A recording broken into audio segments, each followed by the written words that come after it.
What is a woman, and why is it important that we understand the difference between men and women? Well, it's sort of easy to answer for me because a woman is somebody that can have a baby under certain circumstances. She has a quality. A woman is a person who's much smarter than a man, I've always found. A woman is a person that doesn't give a man even a chance of success. And a woman's a person that in many cases has been treated very badly, because I think that what happens with this crazy issue of men being able to play in women's sports is just ridiculous and very unfair to women and very demeaning to women. The beauty of common sense. There's nothing quite like it. And of course, feminists have no idea what it looks like. Feminists are finding yet another reason to freak out today. Move over manosphere. The woke legacy media is finding something else to get hysterical about. They're now panicking over what they're calling the rise of the womanosphere. That's right. Not the ultra patriarchal manosphere. No, that was bad enough. Now that's being replaced by the rise of the womanosphere. I mean, look at this headline from the Guardian, this ultra left rag, the British Guardian. Now comes the womanosphere, the anti-feminist media telling women to be thin, fertile, and Republican. Thin and fertile. I love it. Thin, fertile, and Republican. Taboo. We can't have any of that, can we? We don't want women to be thin and fertile and Republican. And here's the byline, as you can see it. A crop of conservative personalities such as Brett Cooper and Candace Owens, and outlets like Evie, how do you say it? I don't know, are convincing young women of a gender essentialist worldview. A gender essentialist worldview. I mean, they've lost. They have they only talk to themselves at this point. They literally have lost, and they have no idea how to process that loss. I'm going to show you exactly how the liberal left has lost and how the womanosphere has won hands down. You're going to absolutely love this. Greetings, everyone. Come on in. We got an amazing show for you tonight. If you're new, make sure to smack that bell and subscribe button. It'd be a privilege to have you as a part of our online community. So as you can see, they're freaking out. The woke left is utterly flipping out over a new social media trend that is going viral. And that trend is, according to these feminists, reawakening and romanticizing an an age-old time when sexism and patriarchy ruled the day.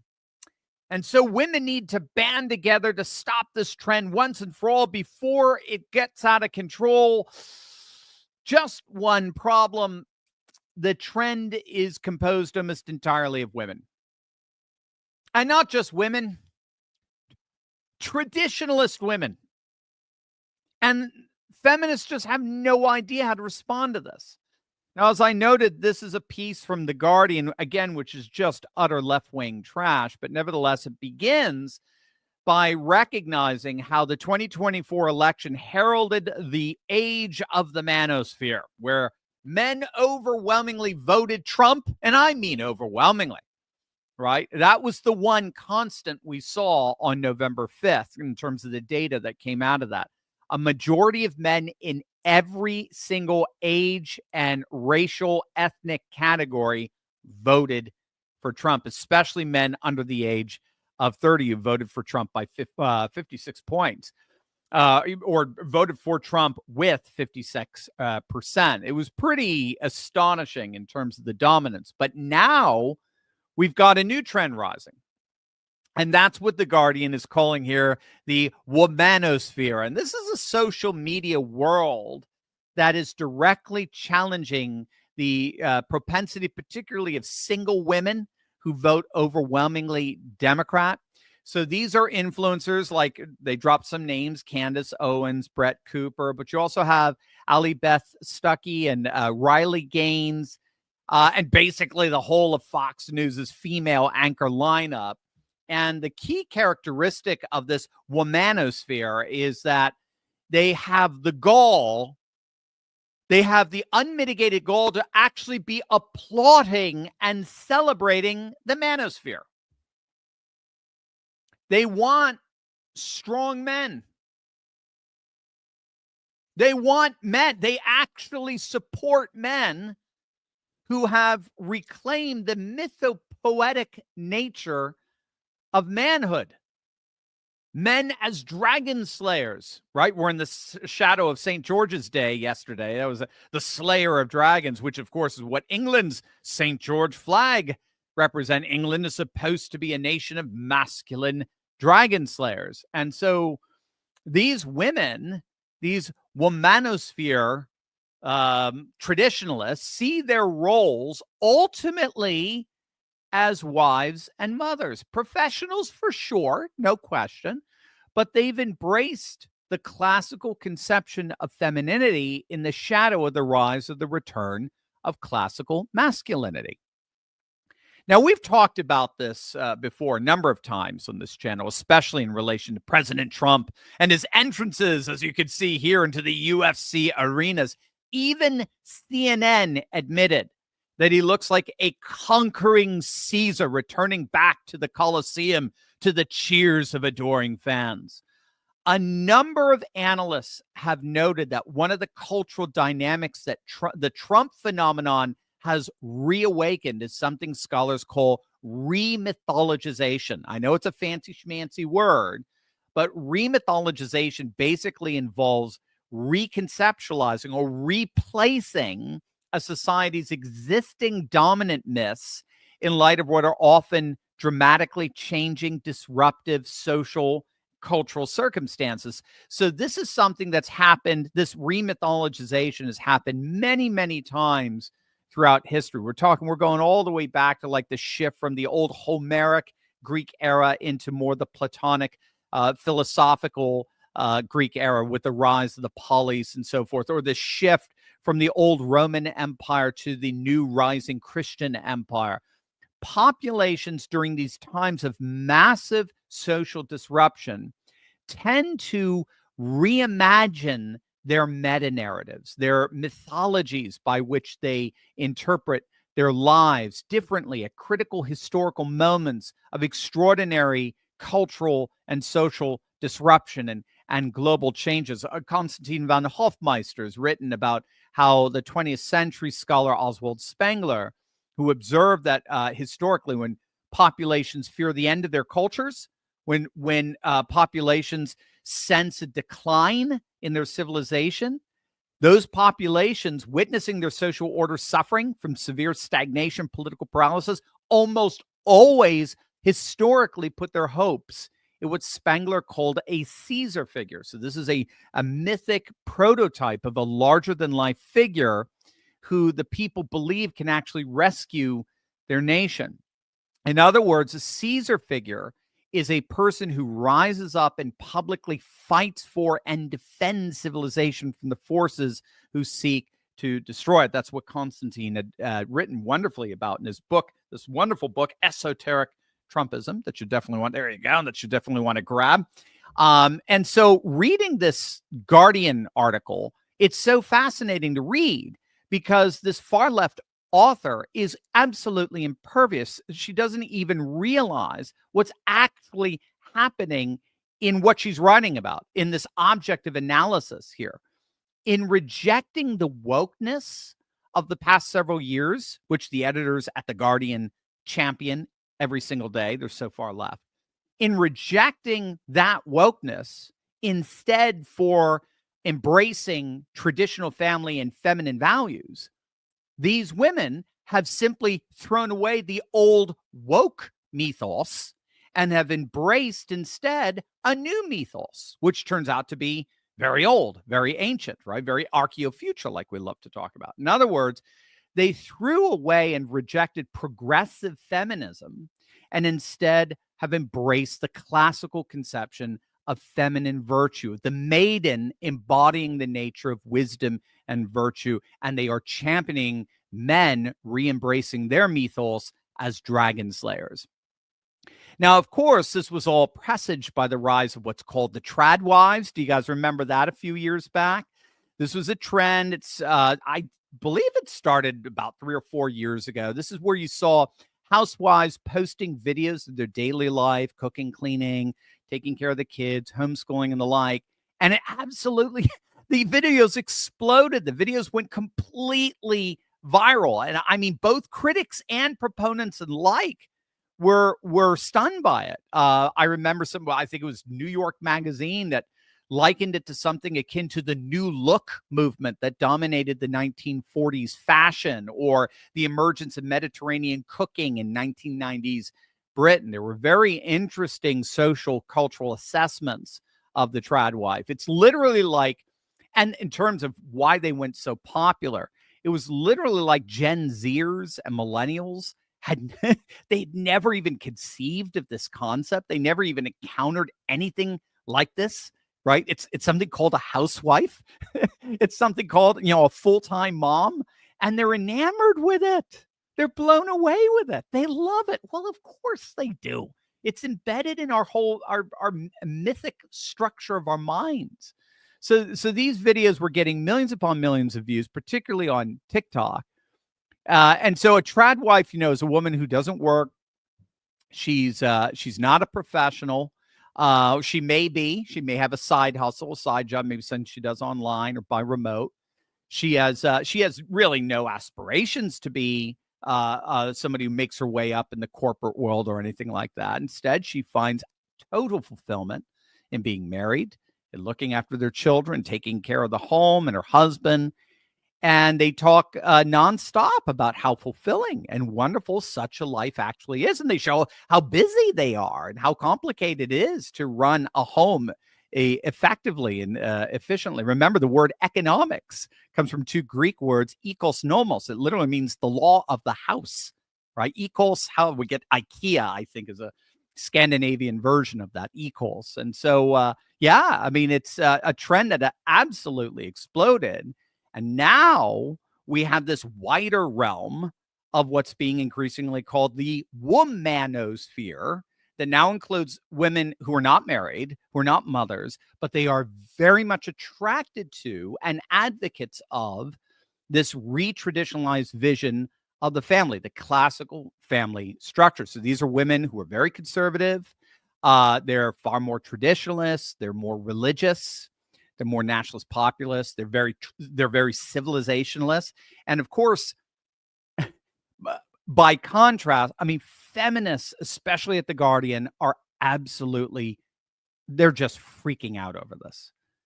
They hated the trad wife trend. Just go look it up sometime and see some of the articles that have been written on it over the last few years. They hated the trad wife trend. You could be sure they're going to equally, if not even more so, trash the womanosphere. Unfortunately for them, these feminists, the womanosphere and the trad wife is the wave of the future.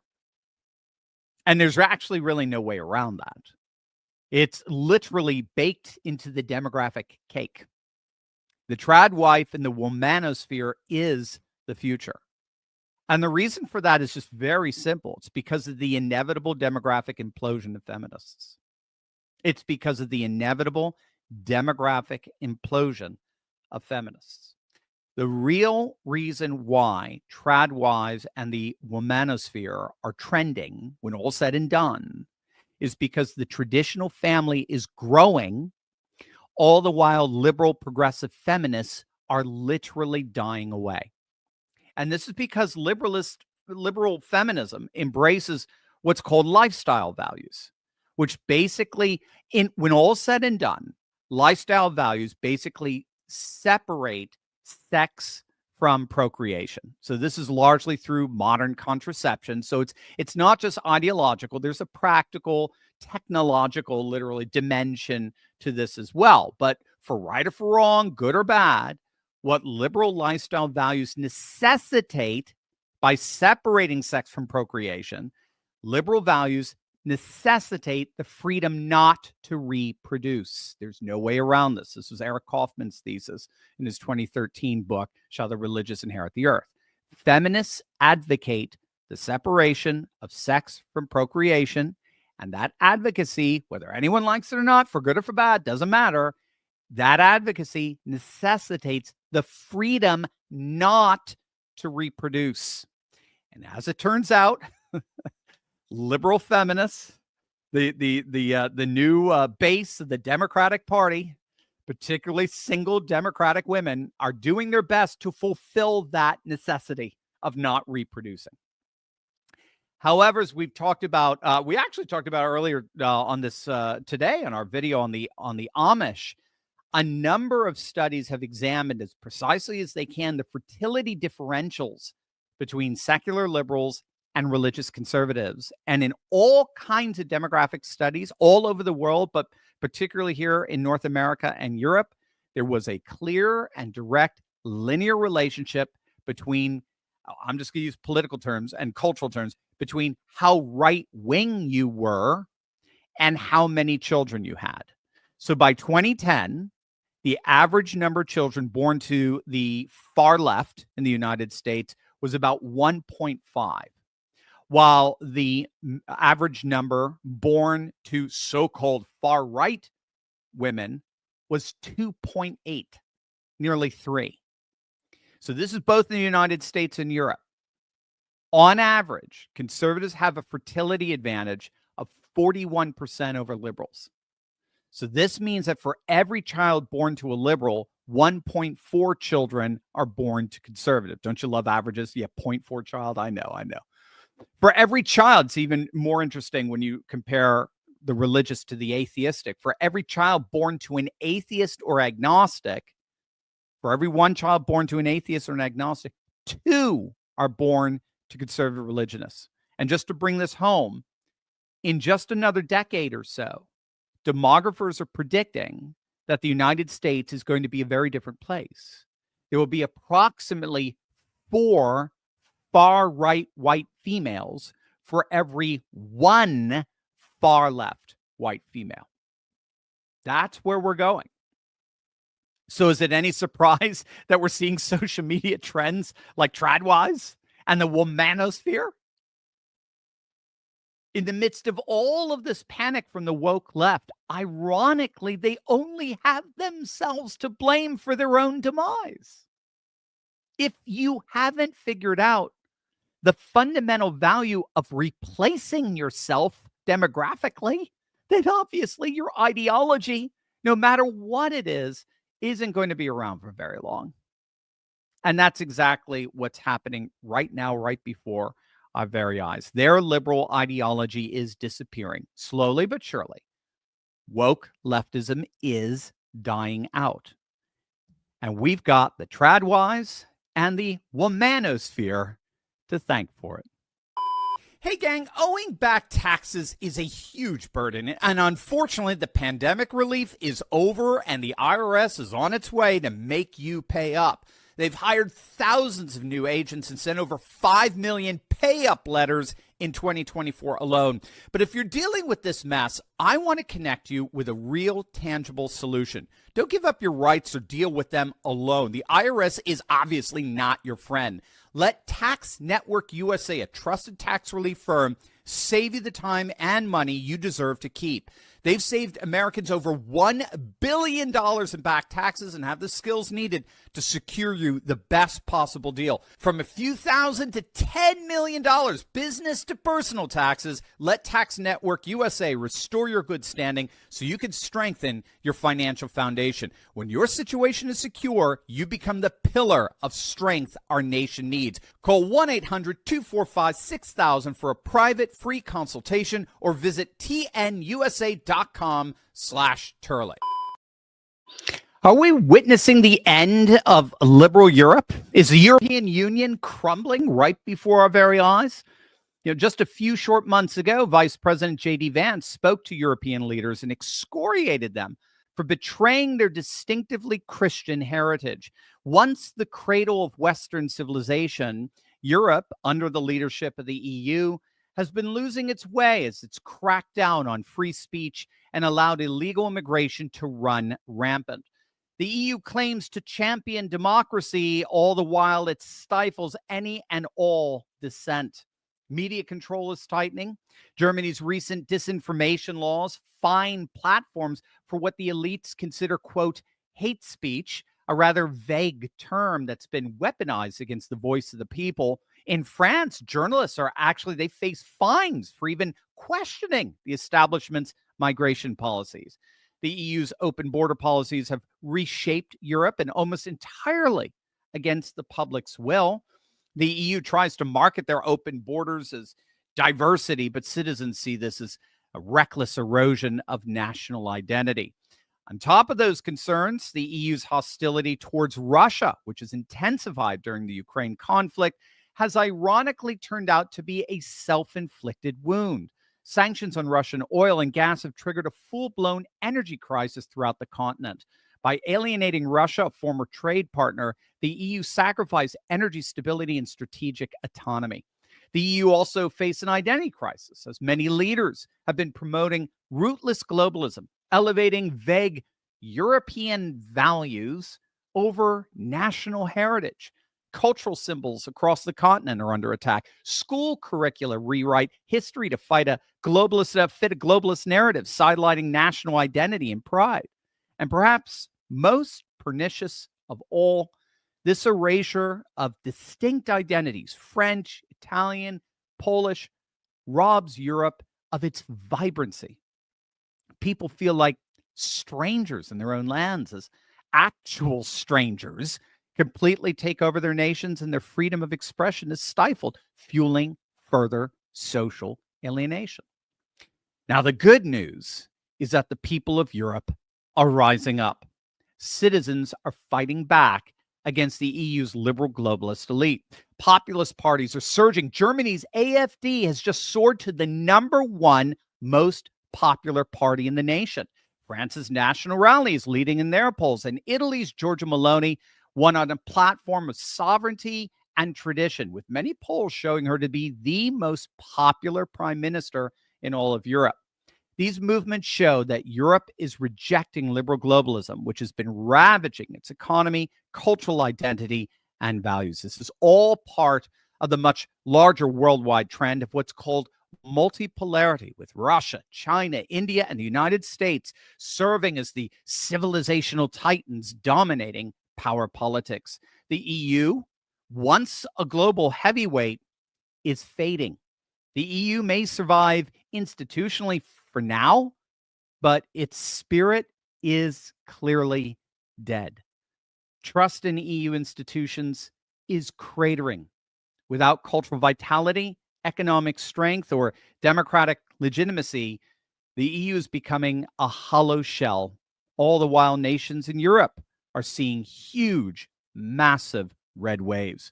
Well, joining me today to discuss this extraordinary historical moment is author, editor-in-chief, and our very good friend, Konstantin von Hofmeister. Konstantin is the author of 2 wonderful books that I have right here, Esoteric Trumpism and his latest Multipolarity. I had the honor of writing the introduction to this. You'll definitely want to click on the link below and get your copies. I can honestly say, gang, you know how much I've read about Trump. This is one of my favorite books ever on Trump. Konstantin did a masterful job on that, Esoteric Trumpism. And if you want to understand how Trumpism is part of a much larger worldwide process, check out his Multipolarity. Konstantin, my friend, good to see you again. Well, it's my pleasure, of course. Good to see you as well. Well, Thank since you for we've having last... me on. Yeah, well, since we last... I mean, it's never a dull day. It's just... It's like every time I chat with you, literally like just 3 or 4 days pass, and it's like we could just do a whole nother show together because of all the events that are happening. I read your Substack every week. I invite everyone to click on the link below to subscribe to Konstantin's Substack. It's wonderful. But you've written extensively about the rise of populist movements, particularly across Europe. My first academic introduction to populist studies, nationalist populist studies, was back in like 2008 and 2009. And all the studies were focused on Europe, what were at the time very small pockets, growing populist movements throughout the continent. Now they're taking over. So what do you see as the primary drivers behind this populist wave here? Well, first of all, I think that establishments' propaganda and the establishment's brainwashing techniques are not really working on the general populace anymore. I was watching a video by Cardinal Sarah, the contender for the papacy. So From well, Guinea, yeah. Let's hope that he will become the next pope. Yeah, absolutely. It's like I really like him a lot. And I was watching an interview with him, and he basically said that he was very worried that the West was dying because the establishment basically does not take care of the roots of the West, meaning spirituality and culture. And of course, you used the famous analogy. I mean, if Europe is a tree cannot survive without its roots. And as you said earlier, Europe might continue to exist, but if it doesn't cherish its traditions and its heritage, then it's just basically a hollow shell of its former self. But I believe that the vibe shift, as it is called now popularly, has also reached Western Europe.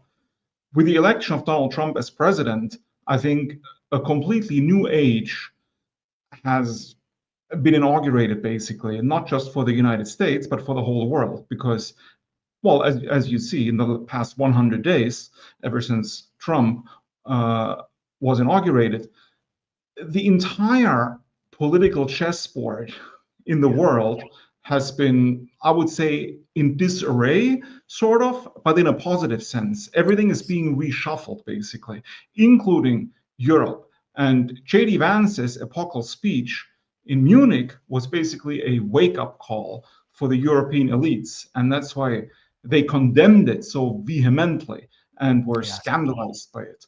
But I think it resonated with the European populace, because the European populace can see through the facade or the Potemkin village, basically, that the establishment has tried to, maintain for the last several decades. And this is why these populist parties are becoming more and more popular. As you said, the AfD, according to the latest polls, is now at 26%, and the Christian Democratic Union is at 25%. Unbelievable. In the federal election in February, it was the other way around.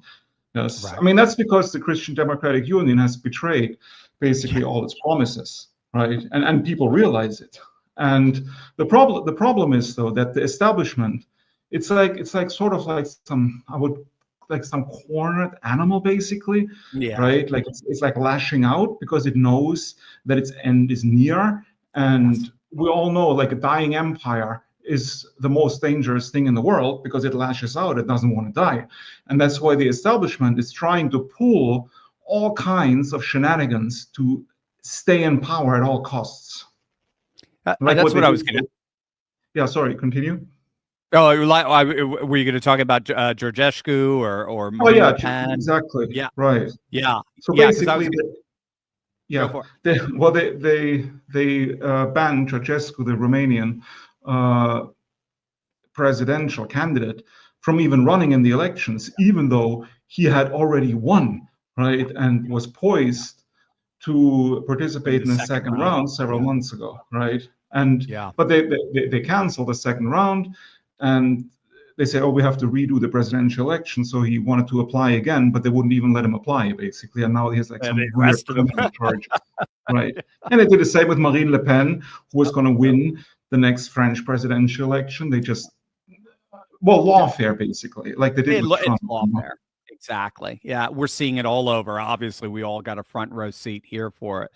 Yeah, I was going to ask you about the hate speech and the disinformation laws that are all there in the end. Again, just extensions of this weaponized lawfare.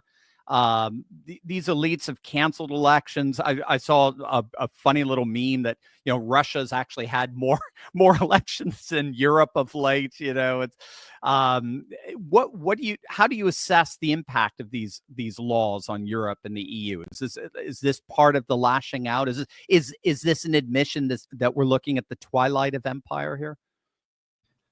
Well, yes, I absolutely think that's the case. There's also another meme, like since you mentioned the meme of Russia having more elections, there's also the meme. Well, it's not really a meme, it's actually a fact, right? Like more people have been prosecuted in Britain for so-called hate speech crimes, quote unquote, than people in Russia, right? So I think it's like several thousand more in Britain. Yes, and I mean the same is true in Germany, France, etc. Well, there's no free speech, obviously, and I just read a recent results of a survey that now 40% of German citizens are afraid to voice their true opinions in public, right? Because of possible legal ramifications, basically. Right. So people always have to police themselves, basically, and they're tightening it more and more because, as you also mentioned earlier, now the German government is even talking about like criminalizing what they call misinformation or things that are factually quote unquote untrue, right? It's like they want to set up some kind of Orwellian Ministry of Truth to decide what is true, which is totally bizarre because during the whole COVID quote unquote crisis, like a lot of people were saying, well, it was probably manufactured in a Chinese lab. And if you said this back then, like people, establishment and the mainstream would consider you completely insane and bonkers, conspiracy theorists, etc. Well, now it's been pretty much established as a fact, right? I mean, it is from a Chinese lab, and nobody really denies it anymore. But the best part is that the German government, from what I heard, knew all along that it was probably manufactured in a Chinese lab. Just pretended, no, it's probably from a wet market, from a bat or whatever. Right. So. I mean, they're already. I mean, this is why it's, in my opinion, very dangerous for the government to decide what is true, quote unquote, and what is not true. Yes. Right. It's a form of weaponization. It's socially weaponizing truth, and then falsity is anything that contradicts the approved narrative. So true and false no longer have this correspondence conception of what corresponds to reality. It's now what corresponds to the approved narrative that the state is bringing down. Now, I think you really hit it bullseye there, where you said it wasn't just simply when they claimed that they were trying to keep us and protect us from misinformation and conspiracy theories and the like. No, they knew what they were enforcing was not true. They knew that what they said was true, wet markets, bats. And so they knew that was a lie. They knew that was a concocted narrative. It sounds almost literally like, what is it? LaRue, I think, called it the noble lie. I mean, it's literally. And so the irony is that on the truth, the enforced truth imposed by the state is a lie. and when people say, well, I don't think that's true, then the projection that you're false, you're a conspiracy theorist, you're now risking the lives of your grandmother, and now we can jail you. It's totally Orwellian. Yeah, it's a very dystopian scenario, in my opinion, and I think a lot of people are starting to realize this in Europe. I mean, there's this famous patriotic magazine in Germany called Compact magazine. Mm-hmm. I think it's probably the number one patriotic magazine. It's completely mainstream. Like you can buy it at like kiosks and train stations, at news agents, and even small towns. Like even where I live in a small town, they carry it, so I buy it like every month. It's like a monthly magazine. I would say it's like a sort of like a German MAGA style magazine. They're pro-Trump as well. Trump is often on the cover, pro-AFD, etc. And I think it has quite a large circulation and has a lot of supporters, especially in the AFD. And several months ago, the Interior Minister, Nancy Faeser, she outright banned the magazine, basically, because of some hate speech pretext. Right, so the magazine was banned. It was not available for like a month or two. Compact magazine went to court and they actually won. Right, so the magazine is now on sale again, but the main trial is still to come, like in a couple of months. So they haven't completely won yet. And but it made the magazine even more famous than it was before, because I mean that incident when she actually banned like a magazine, a journalistic publication, was picked up by all the mainstream channels, basically, because something like this on such a scale had never happened before in the history of the Federal Republic of Germany since 1945. So, I mean, it was basically free advertising for Compact Magazine, and it opened a lot of people's eyes, and even left-wing people, a lot of left-wing people defended Compact Magazine, even though they didn't necessarily agree with the content, right? Because they could see it's a dangerous precedent, right, that is being set. If you just, because there was nothing, because Compact Magazine had never been on trial or anything for violating any kind of speech laws or anything before this. That's why it just completely out of the blue. So basically what they did was they had like the special unit of the police with guns and masks and everything, basically knocking on the door of the editor-in-chief of the magazine at like 6 or 7 in the morning, and he was completely asleep. He opened the door in his bathrobe. The police had brought all the media people with them. They took pictures of it and everything. So, and pictures went again, it sounds like what they were doing here, you know, with all the different, the J6 stuff, and with I mean, that's Trump, what they do, though, right? Yeah. So the police come to your house, but they bring the media with them, which means the police, before they arrest somebody, they tell like the left-wing media channels, we're going to arrest these, I don't know, right-wing conservative people. So come and take pictures. They did it with Roger Stone and CNN. CNN had showed up to his house like at 4 a.m. right along with the police before they even knocked on his door. It's to send a message to everyone. I think that's the idea. If you know, play ball, or this is what's going to happen to you. Konstantin, how do you see the open border policy? Obviously, now one of the things we're celebrating here is finally our borders have been shut. We're having a hard time getting rid of them all because now suddenly due process is very important. The rule of law is suddenly very important when you're trying to deport them out. But how did open border policies in Europe, how have they eroded distinct national identities, and how can tradition and cultural identity be preserved in the midst of that? Well, I think the whole idea of an ethnicity has been completely undermined, especially in countries like Germany, where basically it's been almost criminalized to say that a true German is basically an ethnic German. Right. Because according to the new narrative, like pretty much anybody that lives in Germany and acquires German citizenship is automatically as German as any Bavarian that can trace his family history back, I don't know, 20 generations. They don't differentiate anymore. I mean, and you are not even really allowed to criticize it. Like there's the Bundestag, it's the German parliament in Berlin. And above the Bundestag, above the entrance of the Bundestag, there's because it was built in the 19th century, right? So above the entrance, there's a slogan or there's a saying. It says "Dem deutschen Volke," and it means to the German people, right? Yeah. And it was put there like, I don't know, over 100 years ago, like when people were still normal in Germany, and it said to the German people, and it obviously implied that it's, well, ethnic German people, like true Germans, right?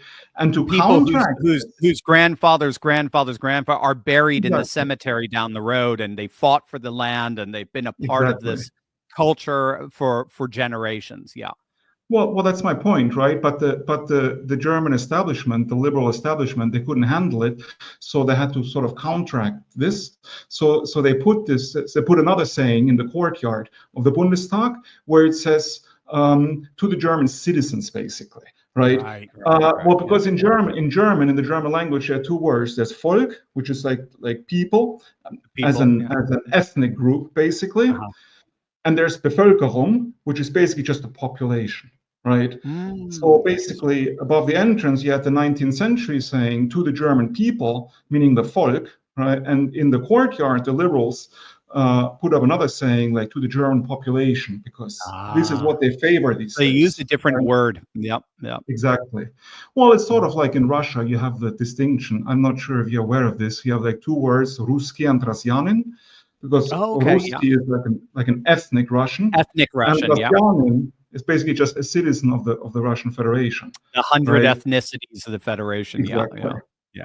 But going back to the German parliament, I mean, this example, this just highlights basically what the German establishment wants people to think, right? They want to completely erase and delete basically ethnic distinctions and identity in the process.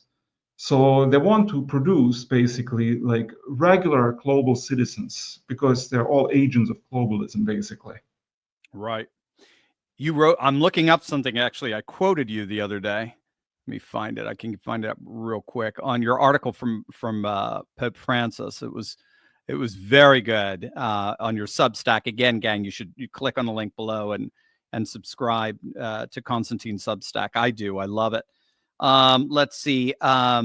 You wrote an article, Pope Francis and the Woke Church of Collapse.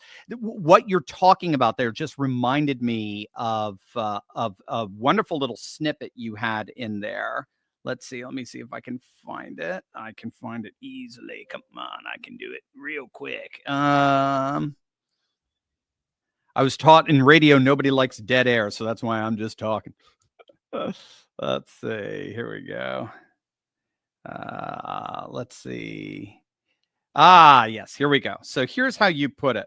Because I think, and God rest his soul. And like you said, I hope someone like Robert Sarah is the next pontificate.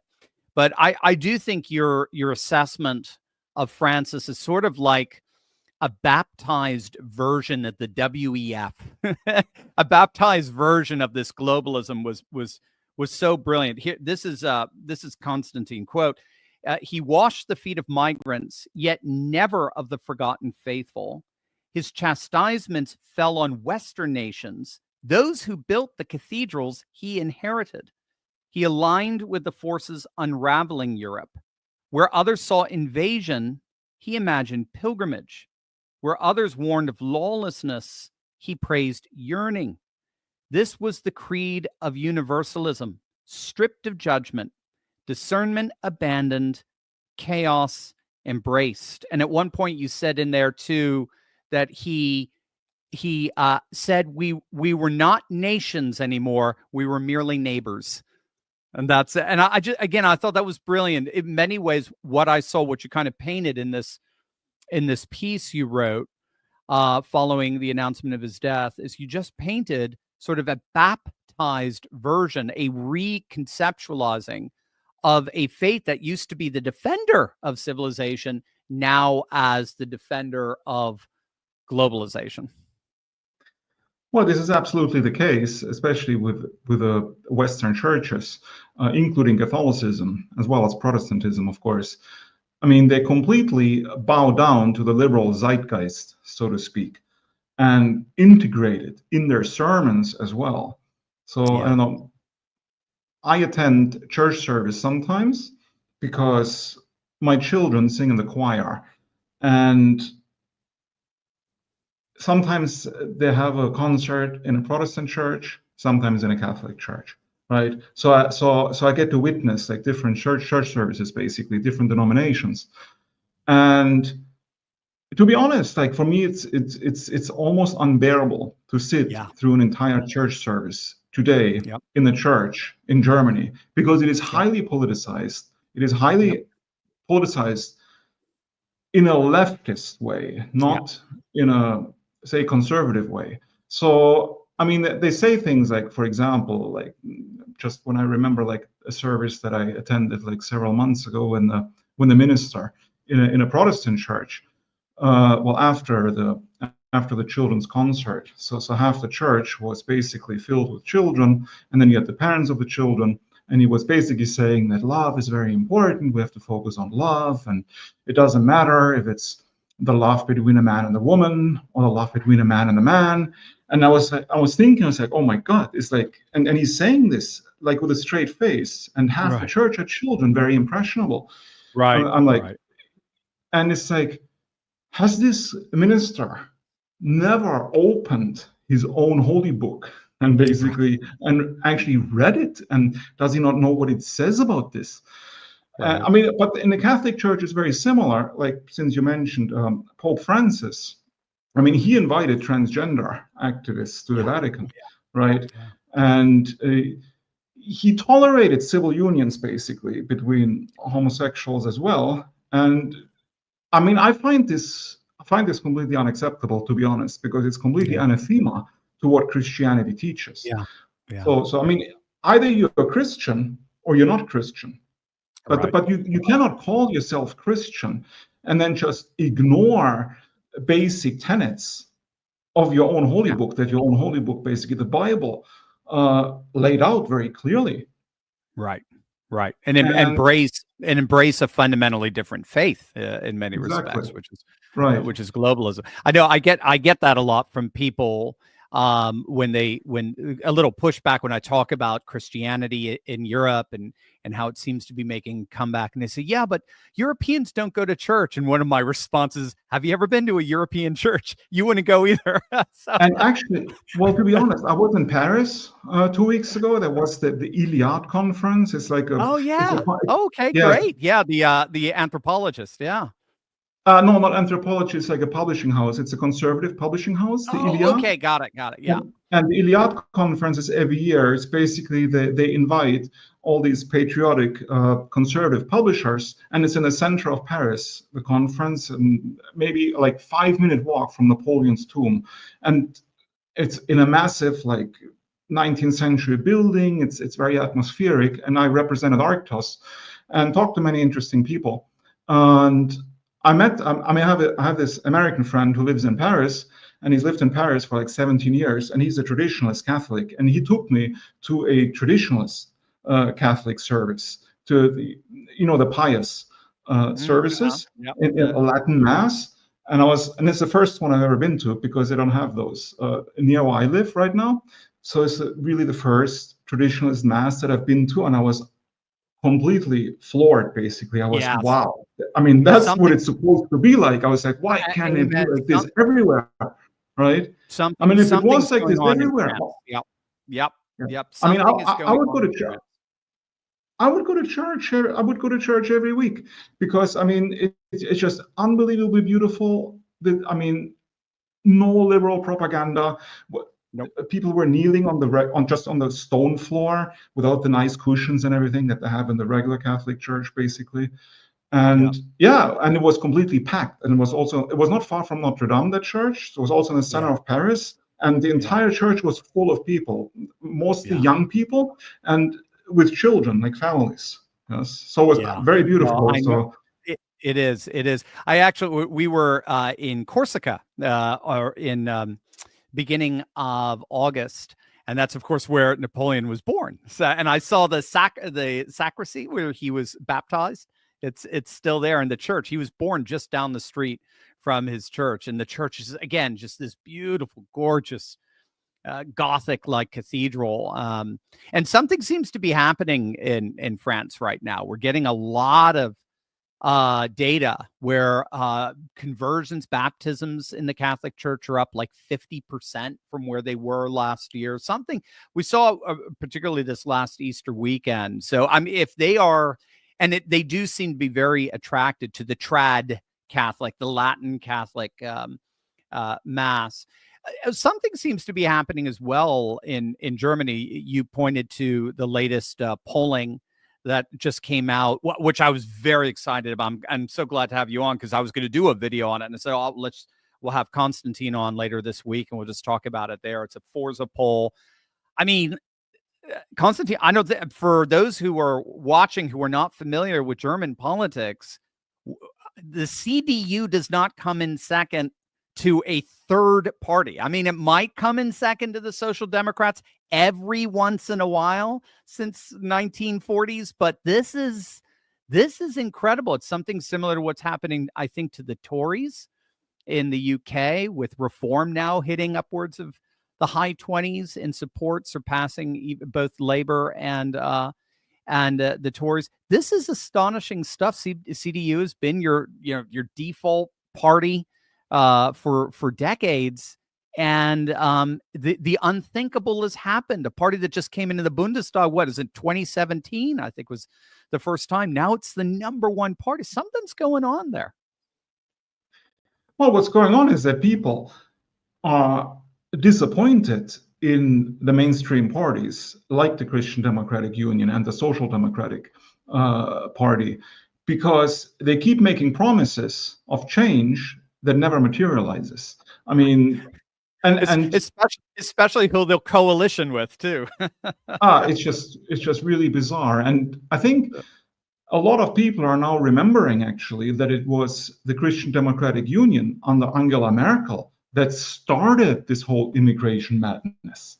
Because in the last election, like this year in February, the CDU tried to sell itself as the savior of German civilization, against mass immigration, especially against illegal immigration. We will fix it, like vote for us. And I was always wondering, how can they even say this with a straight face when it was their own party under Angela Merkel who started all this in 2015? It's just completely crazy. And well, a lot of people still fell for it. The CDU, Christian Democratic Union, came out first in the election, February, with, I think, 26%. AFD was already second at I think 23%. And like that. the Social Democratic Party with like 16%, right? Yeah. We're far behind, right? Yeah. But of course, the Christian Democratic Union, which is in power now, does not want to enter a coalition with the AFD, right? Because they have this, what they call the firewall, like all this, what they call the German media, they call them the democratic parties, right? Because the AFD, according to the establishment, is not a democratic party. I mean, even though it is. Right. And well, the German system works with coalition. It's a coalition system, basically, right? So, I mean, if Germany was truly a democracy, the two strongest parties, which is the CDU and the AFD, they should enter a coalition. Black and blue. Yep. Yeah, but I mean, because it represents the true will of the people, right? Yeah. But the will of the people is ignored in Germany. So the CDU entered into a coalition with the SPD, the Social Democratic Party, which is like far left. Yes. Yeah. And therefore, they cannot implement any of the promises that they made regarding immigration, for example. No, of course not. Of course not. Like, well, every week more people from Afghanistan are flown in, from Syria, other places. I mean, it just doesn't stop. Every day. Exactly. It's an open wound, as it were, but it's flowing in, as it were. I've shown our audience, the picture the day after the last election. And it was just, they saw in the East, it's blue, and the West, it's black. Germany's basically two colors. I guess I forget what the Social Democrats' color is, but maybe a little red. Well, Social Democrats, so it's red.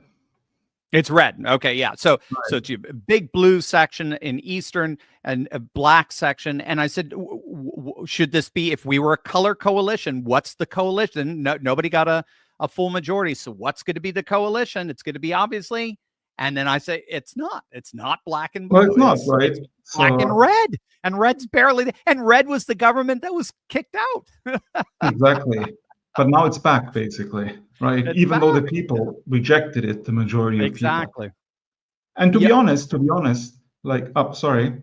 No, please finish your thought. Yeah. Yeah, to be honest, a lot of people, even politicians from the CDU in East Germany, I think are already like, well, I wouldn't say secretly, but not really openly, collaborating with AFD politicians. I think it's just a matter of time till the firewall collapses, basically, and you will have this coalition. Do you think AFD are going to pass the 30% mark? Yes, I think so. And the mainstream media is making the same predictions. I was just listening to it today. They said the same, and very soon, I think. I mean, it's unstoppable, basically. And this is also, I would say, could be potentially dangerous because people are already talking about banning the AFD already again. Yes. I mean, in Germany, it's a long process. I mean, if they want to ban the NPD, it would take several years. So a lot of like left-wing politicians are saying we should start immediately so we can ban them before the next federal election in 2029. Right. We'll see. Right. Yeah, I think Alex and Alexander over at the Duran are calling it Georgescuing.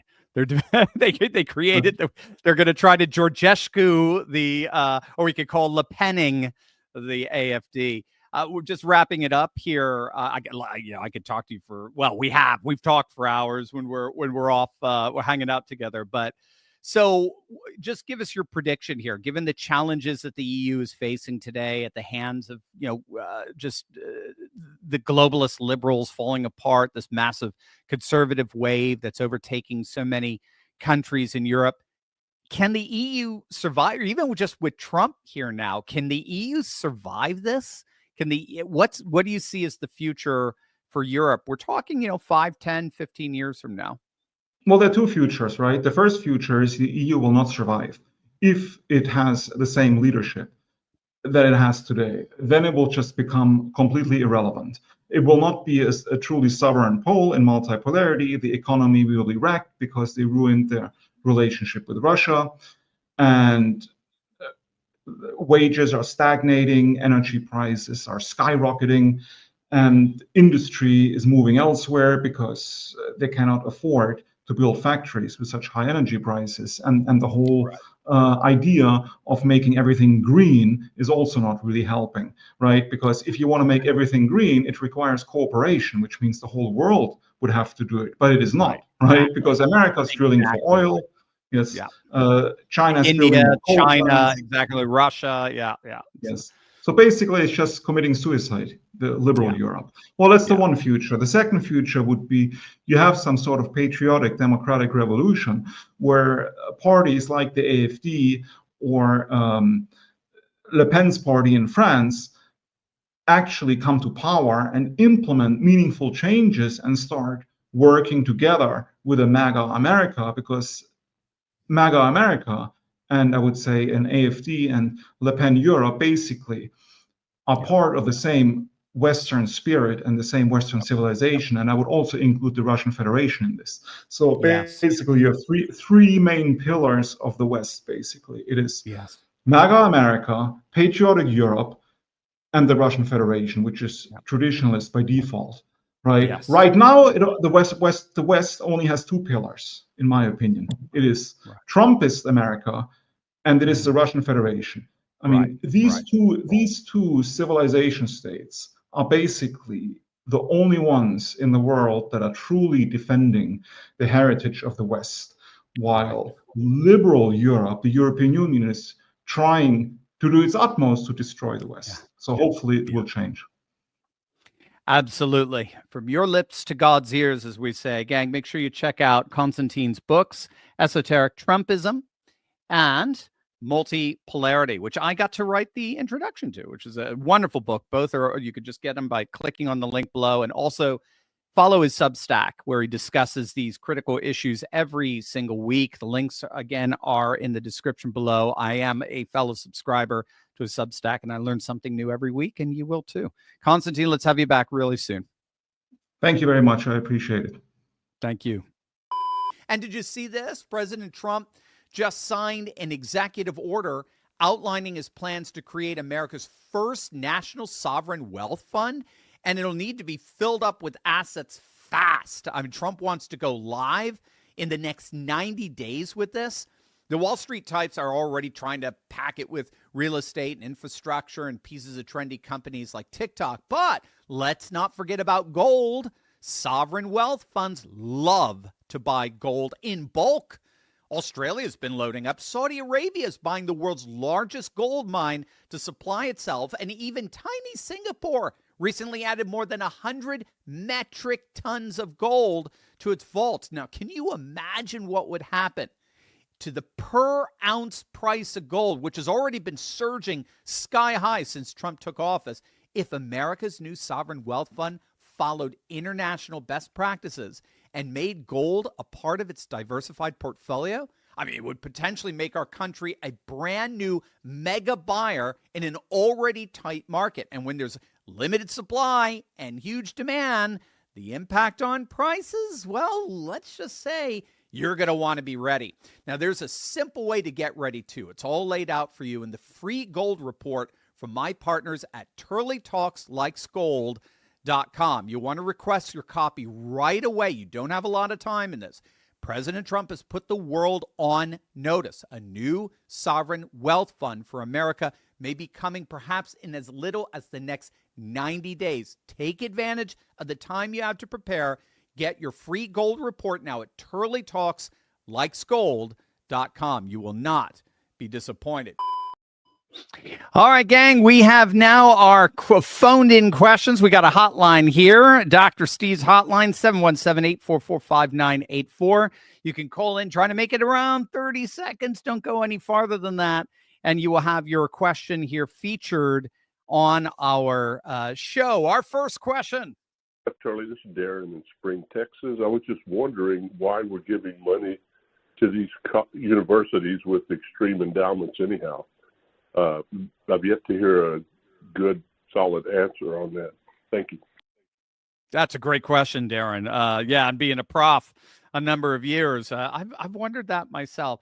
So as I understand it, the basic argument that is given, this is the argument that is given, is that the universities provide the research that's necessary for our public flourishing, for national security and the like. So, we're talking energy, defense,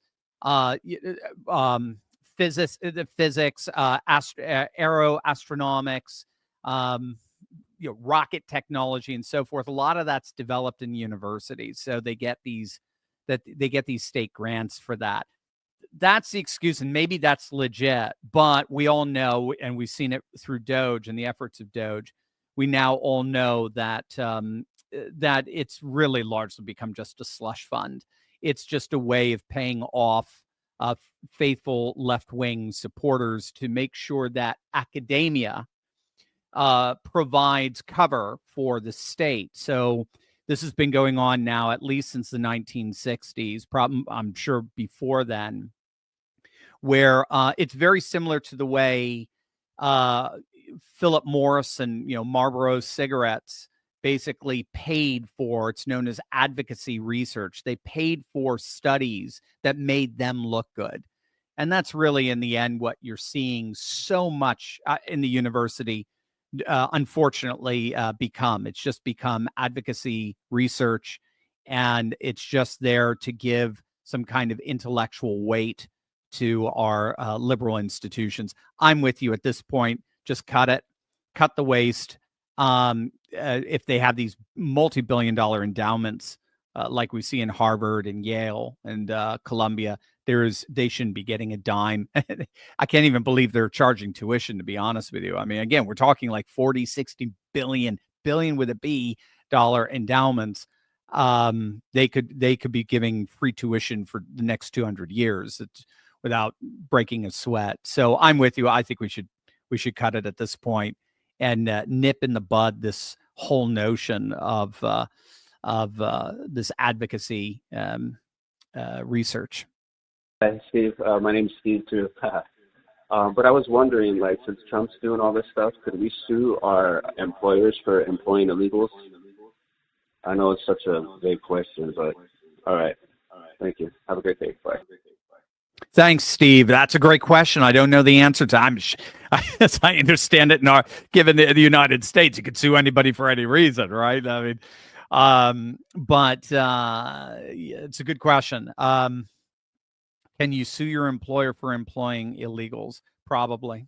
Yeah, I could see that. Now, again, it may be hard just because we generally don't practice ex post facto justice.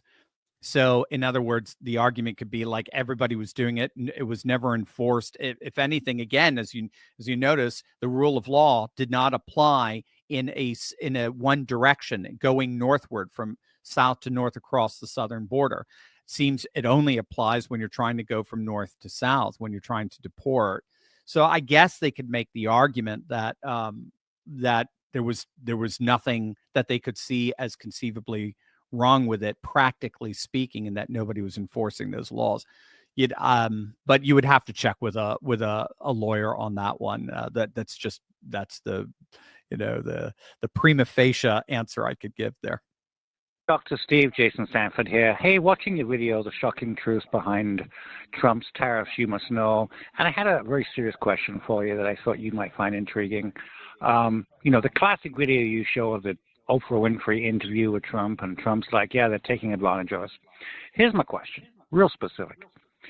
If American politicians had imposed the minimal 10% tariff on imports, that's his baseline minimum, how much money would the United States have collected since he made that statement, right, for the last 20, 30 plus years, 40 years?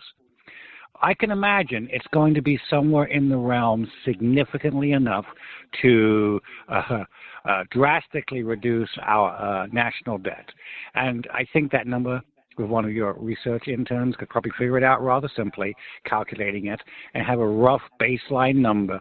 And I think it would be in the trillions. And I'm just curious, is it actually enough to have wiped out our deficit? Because that basic nugget of information can reframe this whole discussion over tariffs just by asking ourselves, how much would it have done? Because we need to think 30, 40 years into the future, right? That's what MAGA is all about, is helping this country resurrect itself and be great, not just for today, but for the future. So that basic question, how much money would we have collected, and how would it have helped us not be in the national debt crisis that we're in today? Thank you. Appreciate it. Brilliant, Jason. I sound like you're from across the pond where I got my doctorate. So thank you so much for that. Yes, I mean, I obviously don't have the figures in front of me, but I would assume it would be trillions. I think they were talking about Trump already having raised nearly 20 billion. I thought that was the figure, 17 billion with the tariffs just in the last month in place. And we're talking these very minimal tariffs, and again, only temporary as well in many respects.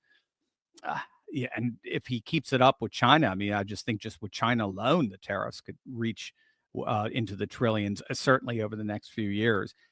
Yeah, in the end, I think, unfortunately, this is neoliberalism that triumphed. I'd see it as neoliberalism triumphing through the practice of donors, the donor class. So I don't like putting too much on just blanket ideology.